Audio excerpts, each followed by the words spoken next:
Most people believe that doing hard things is a matter of discipline, but biologically, the brain does not prioritize discipline, it prioritizes efficiency. For most of human evolution, the environment required careful energy management. Food was not guaranteed, and physical effort carried real risks.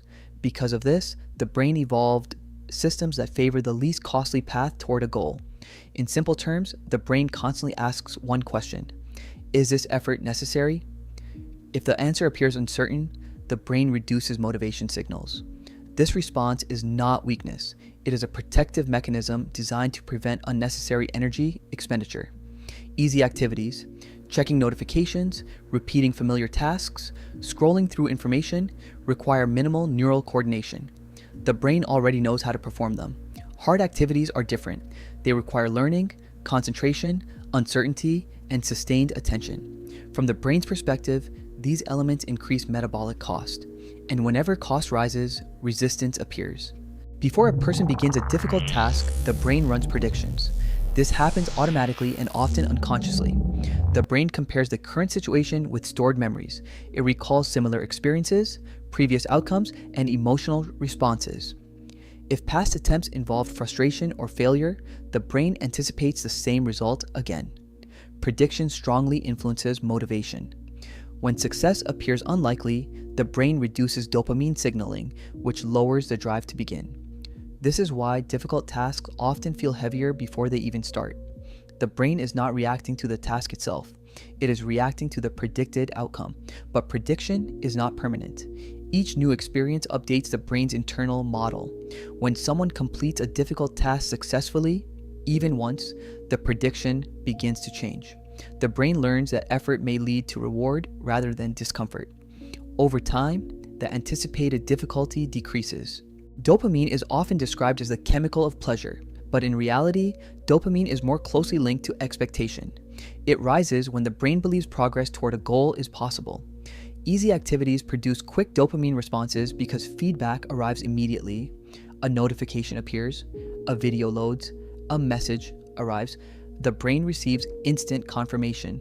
Hard work rarely provides immediate feedback. Writing, studying, building skills, or solving complex problems involve long periods without visible reward. Because of this delay, dopamine levels may initially remain low. This is why beginning difficult work feels uncomfortable. But once progress begins, even small progress, the brain detects movement toward the goal.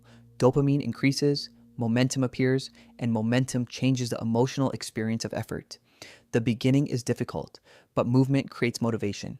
Many people assume that difficult work is exhausting because the task itself is too demanding. In many cases, the real barrier is the beginning. Starting a complex task involves cognitive friction. Cognitive friction appears when the brain faces uncertainty.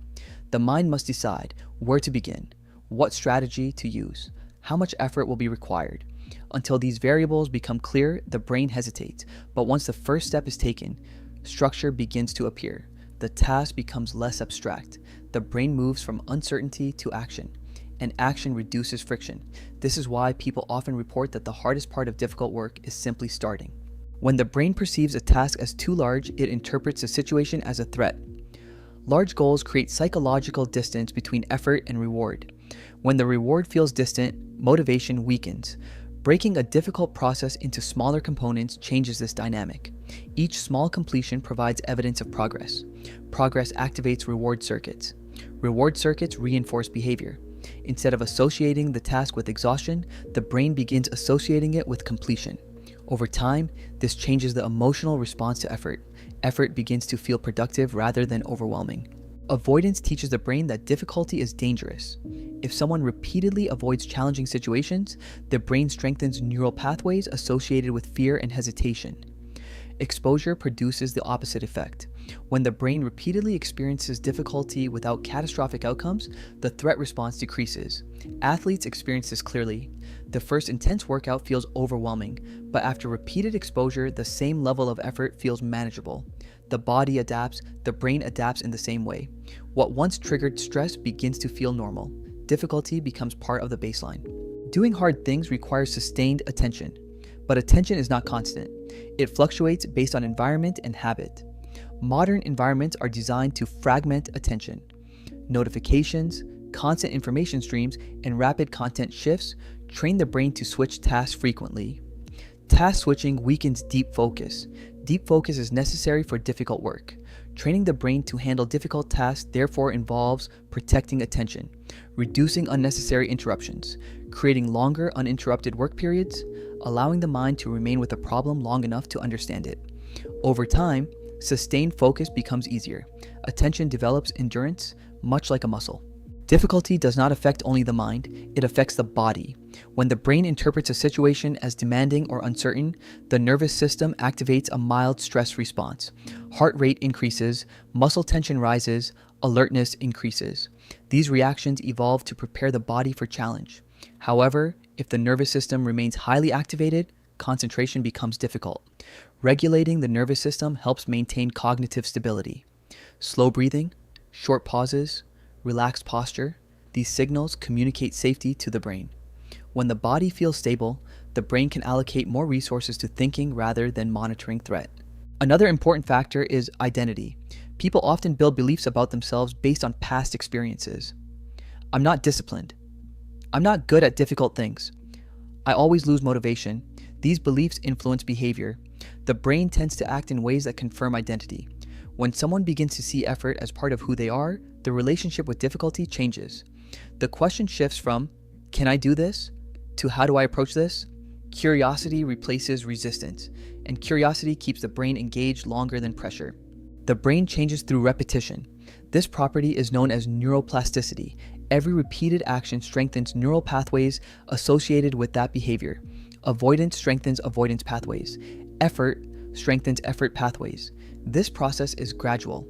Hard things rarely become easy overnight, but repeated exposure reduces uncertainty.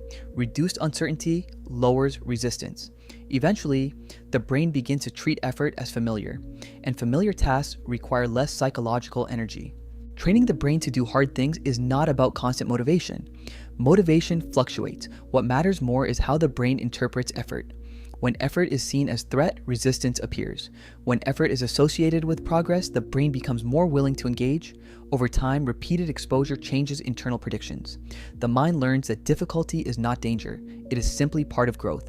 Hard things may never feel effortless, but they become manageable. And when effort becomes manageable, discipline transforms into habit. The brain adapts, and adaptation is the foundation of resilience.